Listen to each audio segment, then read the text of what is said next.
O Oswaldo Eustáquio disse que ficou paraplégico, né? Quando foi preso lá pelo ministro Alexandre de Moraes e tudo mais, disse que foi violentado, torturado na prisão e que por conta disso ele ficou sem os movimentos das pernas. E para quem não sabe, as pessoas que são paraplégicas, algumas conseguem se reabilitar. Eu já vou adiantar isso aqui, porque tem gente que vai dizer, não, mas ele está em reabilitação e tudo mais. Não, ele continua dizendo que ele não anda, que ele perdeu o movimento das pernas por causa da agressão que ele supostamente teria sofrido. E aí eu venho dizendo, já tem vários meses, que ele é o paraplégico que anda, porque já existiam vários outros relatos que ele andava assim. Só que quando ele fazia as aparições públicas, ele estava sempre na cadeira de roda. Tanto que desde que ele se disse paraplégico, ele só aparece em cadeira de roda. Mas aí nos atos golpistas filmaram ele assim, Rovai, ó.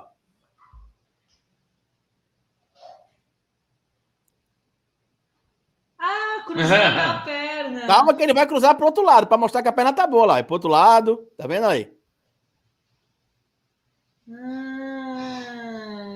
Então, assim, não é que as pessoas que são paraplégicas elas não possam se reabilitar. A gente sabe que tem algumas que se reabilitam, que voltam a movimentar as pernas, que levantam. Mas o que o Oswaldo Eustáquio está fazendo é tentar utilizar essa suposta tragédia que aconteceu com ele para capitalizar. Inclusive, na semana passada, ele teve no Congresso, nesse espetáculo aí que o Eduardo Burrão, né, o senador do Ceará,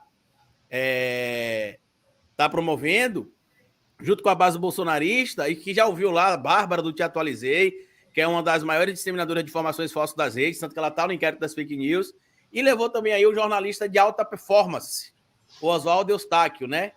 E que segundo ele, falou lá que ele sofreu tortura e violência e ficou paraplégico.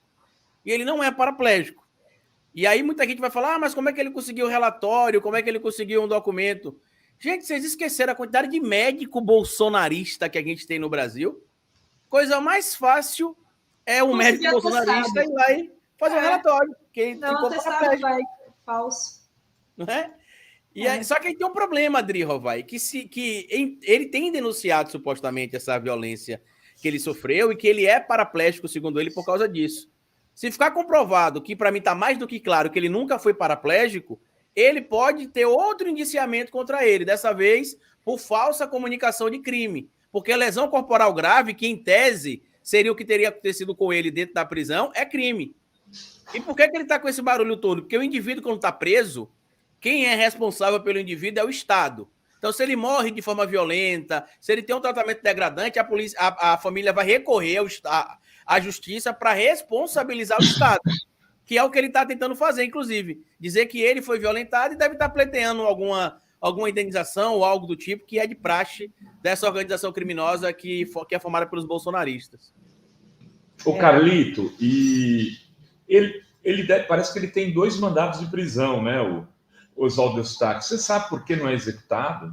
Eu não sei se está em aberto, Rovai, mas o que eu sei é o seguinte, que ele foi preso inicialmente, né? Depois ele acabou sendo solto e fugiu, junto com o Zé Trovão, lá para o México. A gente precisa lembrar disso, que ele fugiu para o México, junto com o Zé Trovão. Depois do Zé Trovão, para quem não lembra quem é o caminhoneiro que não dirige caminhão e que não tem caminhão também, né? Assim como o paraplégico que não é paraplégico, enfim. Eles acabaram sendo responsabilizados pela justiça, só que eles sempre tentam trazer alguma condicionante para ficar em casa. No caso do Oswaldo Eustáquio, a alegação dele é a situação de saúde, que ele, em tese, por ser paraplégico, requeriria ali alguns cuidados especiais. Só que está claro que é mentira dele. Ele não é e nem nunca foi paraplégico. Esse tipo de gente é canalha, criminosa, bandida e precisa ser punido. É isso que a gente precisa lembrar. Inclusive, eu vou pegar esse material. Hoje não, que eu vou à praia tarde, mas na sexta-feira de manhã. Hoje tem muqueca. Hoje tem muqueca. É a muqueca, né? Eu vou pegar esse material e vou formalizar uma denúncia no Ministério Público Federal para que se investigue a falsa comunicação de crime dele. Porque se ele foi violentado na prisão, ao ponto de ficar paraplégico, como ele diz, ele sofreu uma lesão corporal grave dentro de uma instituição que estava ali sob a tutela do Estado. E a gente tem uma figura na direita já condenada por falsa comunicação de crime, que é o senhor Fernando Holliday. Na época dos protestos ali, 2017, 2018, contra o Temer, ele disse que um jornalista de um meio de comunicação de esquerda cuspiu na cara dele e o agrediu. E era mentira. E aí as imagens, na época, provaram que era mentira. Ele fez um acordo, né? Ele fez um acordo, não, perdão. Ele foi condenado a pagar uma indenização que, se eu não me engano, chegou a R$16 mil para o jornalista por falsa comunicação de crime. Muito bem. E, de fato, se ele foi torturado, né, sob a tutela do Estado, ele teria, né, como todas as pessoas, né, direito à reparação, mas parece então não ser o caso.